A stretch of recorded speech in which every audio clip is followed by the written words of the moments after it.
საუკეთესო ლუდის მაღაზიათა ქსელი აბა დამასწავლეთ. ვაჟა-ფშაველას 23 ნომერში გაიხსნა ჩვენი მე-10 ფილიალი. აქ შეგიძლიათ შეიძინოთ 25 სახეობის ლუდი.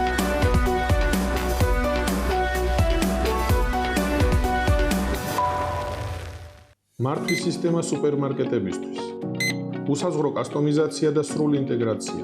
მეგაპლუსი, თანამედროვე სისტემა შენი ბიზნესისთვის.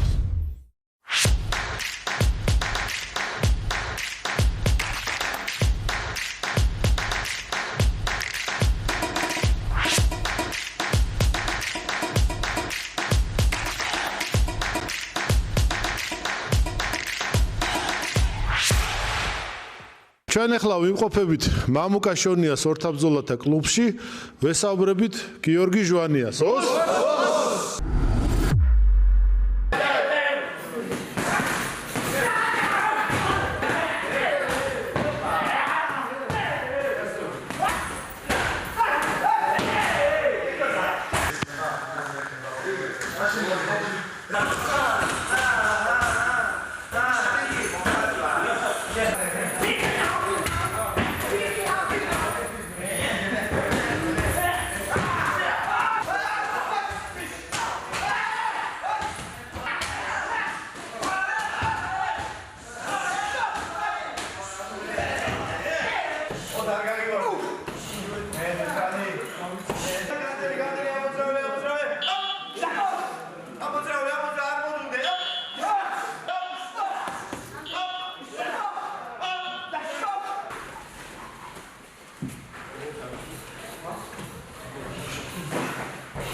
შეტიადი დუგები. დავიდა. მაგლა. ხარი შეცვალე. დავაი მეორე მხარეს. და არჩოს ხარ. მასა დავაშოს ხარ. აბა შეუცვალე უკან 1 დავაი 2 მოკაჩე დავიდა.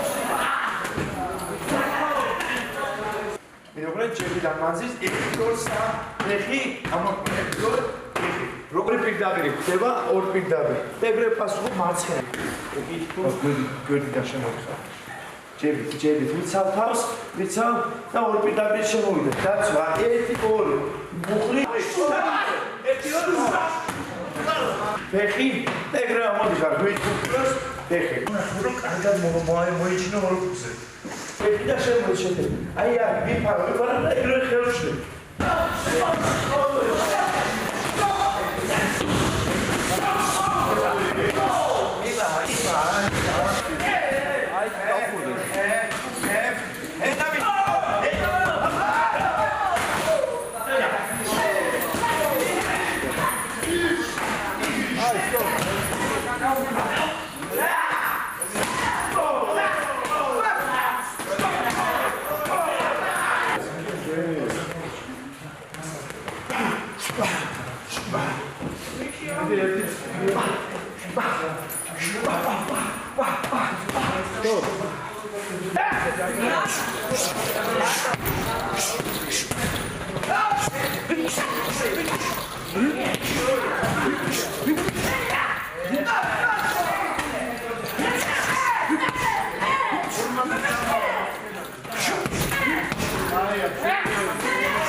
მამუკა ძალიან კაი კლუბი გაქვს და ძალიან კაი შედეგებია დადებული.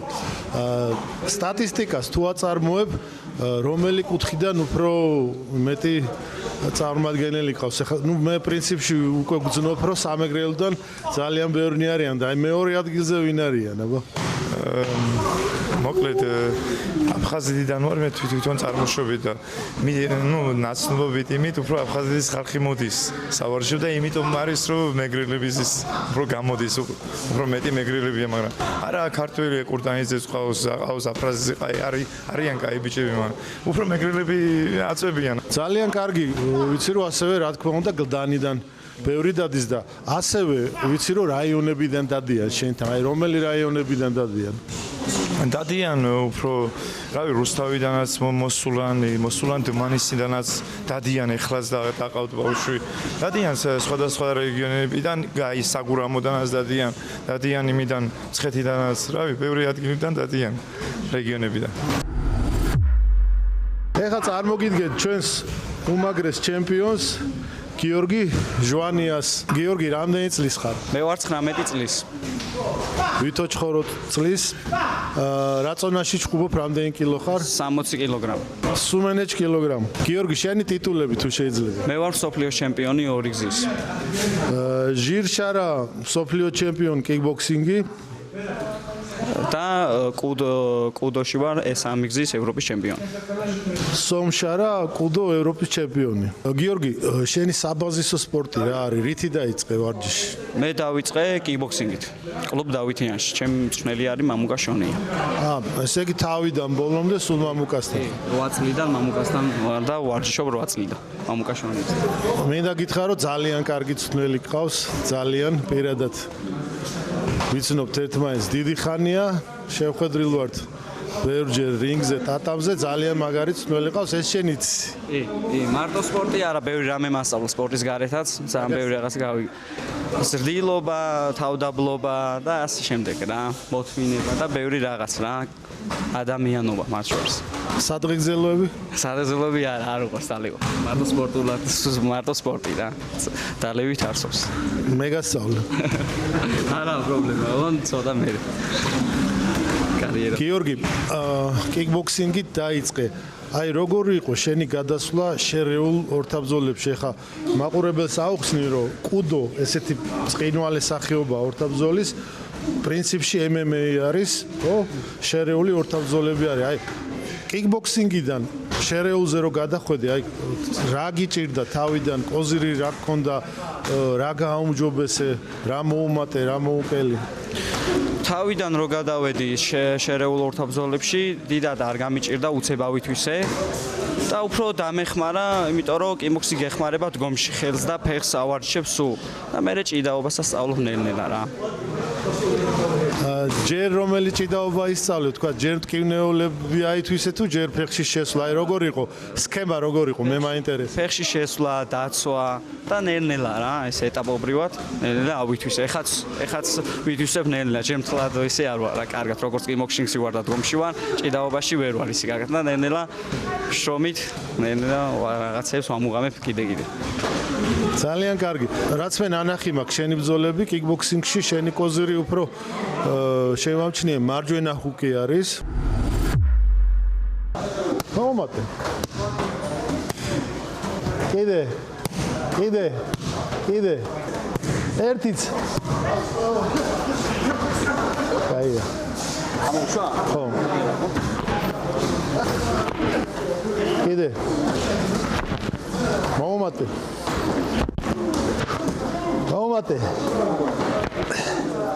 მომატე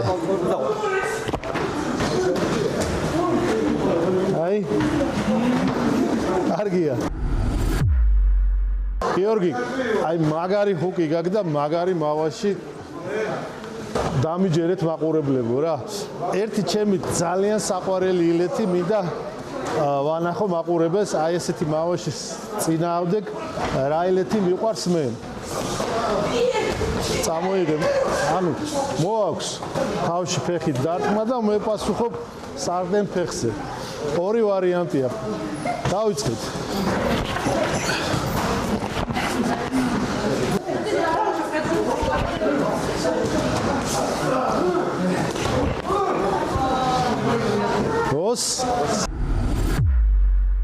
ამჯერად სტუდიაში მოვიწვიეთ თეონა ფიროსმანაშვილი. გაიცანით ჩვენი სახელოვანი გოგონა, მოკრივე, ძალიან მაგარი პიროვნება და ძალიან მაგარი სპორტსმენი. მოგესალმებით თქვენ და თქვენს მაყურებელს, მადლობას გიხდით მოწვევისთვის. რა ვიცი, მადლობა რომ ეგრე დამახასიათეთ, ვცდილობ. ძალიან კარგი. თეონა სტუდიაში შემოსვლა სხვა, მაგრამ აი რინგზე რო წარგადგენენ ხოლმე, მოდი მაყურებელს ვანახოთ როგორ წარგადგენენ შენ ბრძოლის წინ. თეონა ფიროსმანაშვილი საქართველო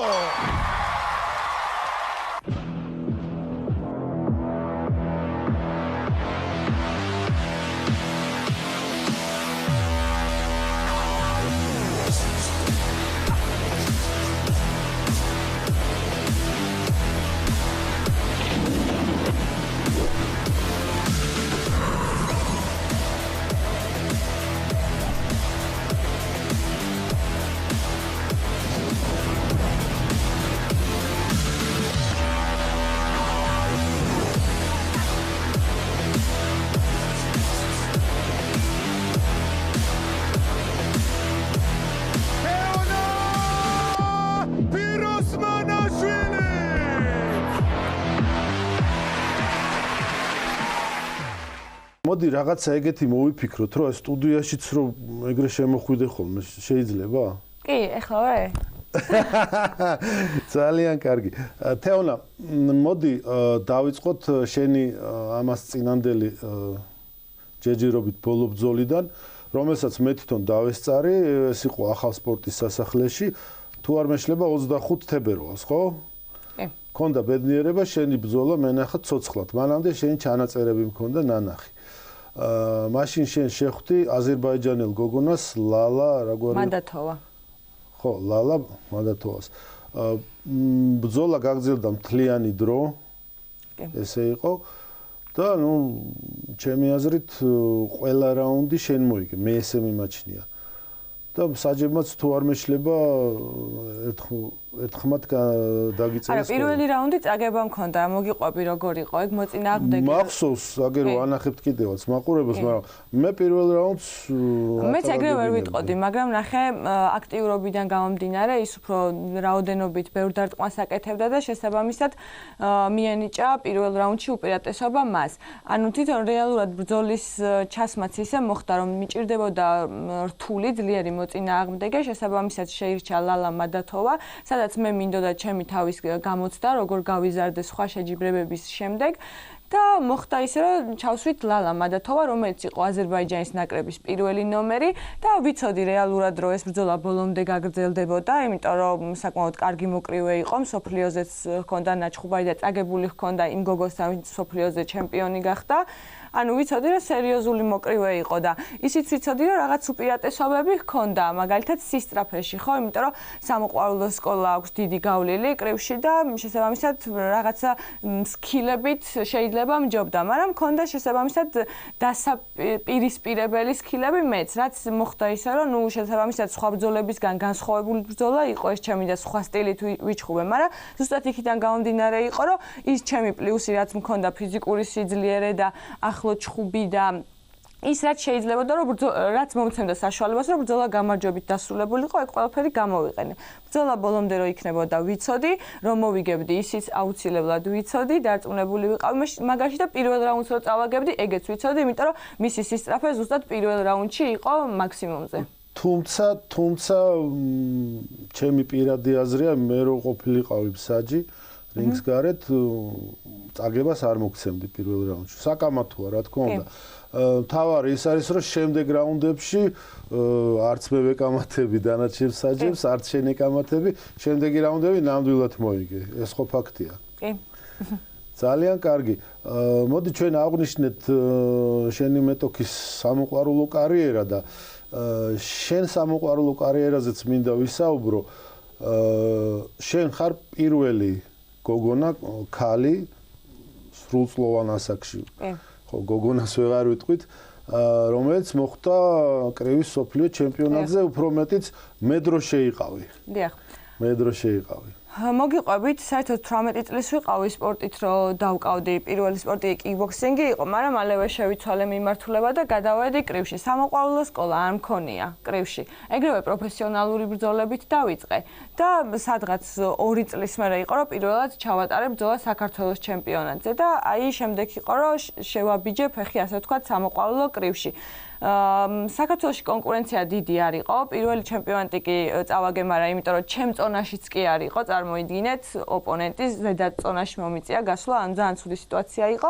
მე თანდათანობით გამოსწორდა და ჩემ წონაში დავიწყე ასპარეზობა, სადაც უკვე 3-ჯერ მოვიგე საქართველოს ჩემპიონატი და შემდეგ იყო ზუსტად ის მომენტი, რომ გაგუშვეს, მარტო მე არ ვიყავი, მე და კიდე ერთი მოკრივე გოგონა იყო, რომელიც წავედით მსოფლიო ჩემპიონატზე და რა თქმა უნდა, საქართველოს ჩემპიონატიდან ძალიან დიდი ნახტომი იყო ეგრევე მსოფლიო ჩემპიონატზე წასვლა და შედეგით ვერ გავაკეთეთ და ეს მოსალოდნელიც იყო, იმიტომ რომ გვჭირდებოდა რაღაც კიდე სხვა გზა, რომელიც გაგუზრდიდა ამ მსოფლიო ჩემპიონატამდე. ნუ ჩემთვის ძალიან სასიხარულო იყო იქ წასვლა, მაგრამ ის შედეგი როგორც განვითარდა ის ყველაფერი ძალიან სტრესული იყო. შემდეგ ჩამოვედი და დავიწყე თავიდან ვარჯიში მზადება, დავიწყე ბრძოლების ჩატარება ისე პროფესიონალურ კრივში. და პარალელურად რა თქმა უნდა სამოყვარულო კრივშიც, მაგალითად ეხლა ხვალ მივდივართ სომხეთში ჩემპიონატზე და ანუ ორივე მხარეს ვასპარეზობ, მოყვარულებშიც და პროფესიონალებშიც, იმიტომ რომ გამოცდილება დავაგროვა, იმდენად ცოტა არის რეალურად გოგოებში ბრძოლები საქართველოში, რომ აი ბიჭები რეალურად მაგიტო ვითარდებიან უფრო სწრაფი ნაბიჯებით და შეიძლება ამდენი წლის განმავლობაში რაღაც გრანდიოზული შედეგი, იმიტომ არ მაქვს, რომ ბრძოლები არ მაქვს და გამოცდილება არ მაქვს, რასაც ეხლა მთლიანად შევცვალეთ და ფაქტობრივად ყოველთვე მიწევს ჩხუბი და დარწმუნებული ვარ, რომ ეს ძალიან გამზრდის. ამიტომ ყველგან ვცდილობ ასპარეზობა, სადაც კი ამის შანსი იქნება, არ ვერიდები არც MMA-ის ორგანიზაციას, რომელიც კრივის ბრძოლებს მთავაზობს, ანუ უბრალოდ თავარია ბრძოლა ჩავატარო და გავიზარდო. ბიჭები იმიტომ ვითარდებიან ესე სწრაფად, რომ რა ვიცი, ძალიან ხშირად ჩხუბობენ, ელემენტარული დარბაზში ყავთ ძალიან ბევრი სპარინგ პარტნიორები, სადაც შეუძლიათ რომ გაიზარდონ და რაღაც თანაბარი კონკურენტული ბრძოლები ჰქონდეთ. გოგოებს ეს ფუფუნება არ გვაქვს, ამიტომ გვიწევს ბიჭებთან ჩხუბი, ამიტომ გვიწევს ყველგან ჩხუბი, სადაც კი რამე იქნება და ნუ ეს ამ რა საშუალებაც გვაქვს საქართველოში რომ განვითარდეთ, ყველა ამ საშუალებას ვიყენებთ. ძალიან კარგი. თეონა, მე ვიცი რომ შენ ცხოვრებაში ისეთი რთული პერიოდიც იყო, როდესაც საერთოდ არც კრივი გაინტერესებდა და არც არავითარი სპორტი და ძალიან მძიმე მდგომარეობაში იყავი და მე მინდა კითხო რამ გადაგაწყვეტინა ეს ნაბიჯის გადადგმა, რომ არა მე მაინც გავაგზელებ სპორტს, ვინდა გიდგა გვერდში, რა როგორ იყო? ძალიან ჩემი ცხოვრება ძალიან სავსე არის ესეთი მომენტები, სადაც რაღაცა რთულია, სადაც რაღაცა არ შემიძლია, თუნდაც სპორტი როცა დავიწყე, ძალიან მალევე ჩემ ოჯახში მოხდა ტრაგედია, დედა დამეღუპა და იყო საერთოდ ისეთი მომენტი, რომ ანუ საერთოდ დავიკარგე, ანუ სად ვიყავი, რას ვაკეთები, საერთოდ რა სპორტი, რა სწავლა, თან ის მომენტი იყო, როცა უნივერსიტეტში ვაბარებდი და ანუ ძალიან ავირიე და პირველი მწვრთნელი იყო, რომელიც ჩემს გვერდით იყო და რაღაც ის მიმართულება მომცა სწორი, რაც უნდა ამერჩია ცხოვრებაში, რაც უნდა გამეგრძელებინა, მოხდა ისე, რომ მაინც დამაძალეს მარტივად რო გითხრა უნივერსიტეტში ჩამებარებინა, სპორტის გამეგრძელებინა და რაღაცნაირად ამ რეალობას რაც იყო, მთლად არ მომწყდარიყავი და ისევ რაღაცა გამეკეთებინა. მე განვითარდა ისე, რომ ტრავმა მივიღე, თიაქარი მქონდა წელზე, ისევ პაუზა მქონდა 2 წლიანი, ამასობაში მწვრთნელობაც დავიწყე და ამ მიმართულებით დავიწყე განვითარება და შემდეგ იყო, რომ შემხვდა ერთ-ერთი მწვრთნელი, გავიცანი ერთ-ერთი მწვრთნელი, რომელსაც მოვეწონე როგორც მოკრივე მონაცემებით და შემომთავაზა ისევ მოვემზადოთ საქართველოს ჩემპიონატისთვისა და იმდენად მეც კრივის სიყვარულით ყოველთვის სავსე ვიყავი.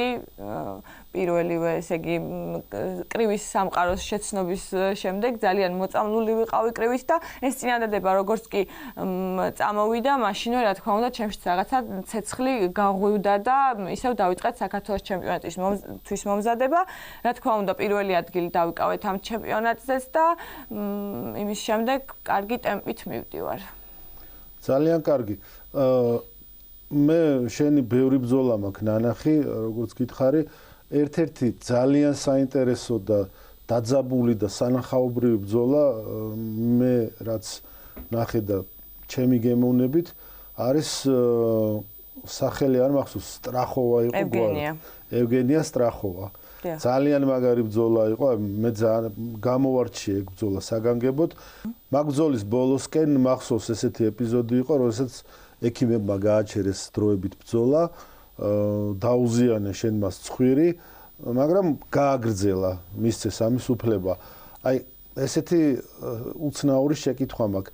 ექიმს რომ მოეხსნა შენი მეტოქე სტრახოვა, რომ მოეხსნა და ესე გაგემარჯვა, რა ემოცია გექნებოდა და გააგრძელა, გაიმარჯვე, ეს ვიცით კიდევაც და შეგიძლია ამის შედარება თეორიულად.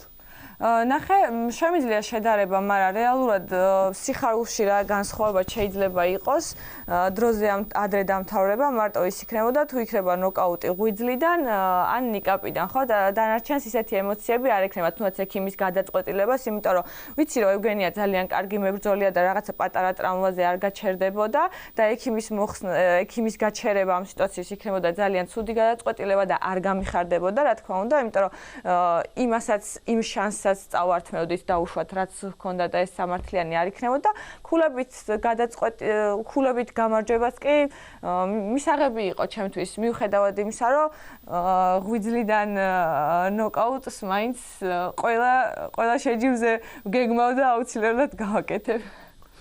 თეონა, მე როგორც ვიცი შენ აქტიური სპორტის გარდა ასევე წვრთნელიც ხარ.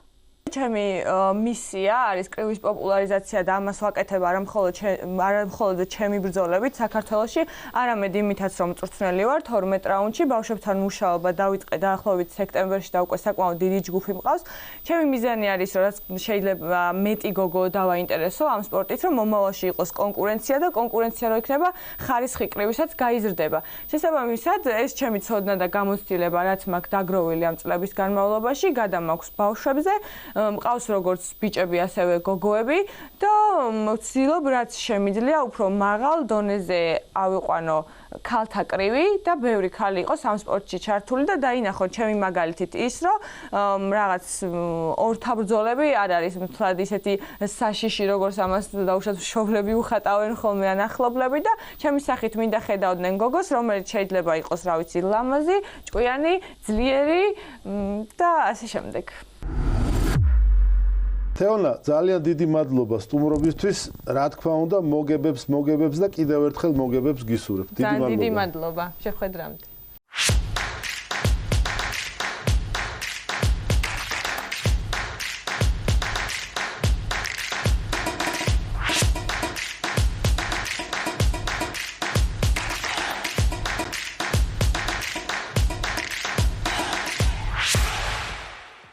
საუკეთესო ლუდის მაღაზიათა ქსელი აბა დამათადეთ.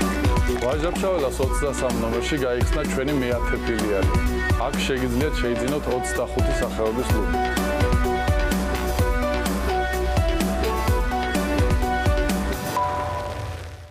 მართვის სისტემა სუპერმარკეტებისთვის. უსაზღვრო კასტომიზაცია და სრული ინტეგრაცია. მეგაპლუსი თანამედროვე სისტემა შენი ბიზნესში.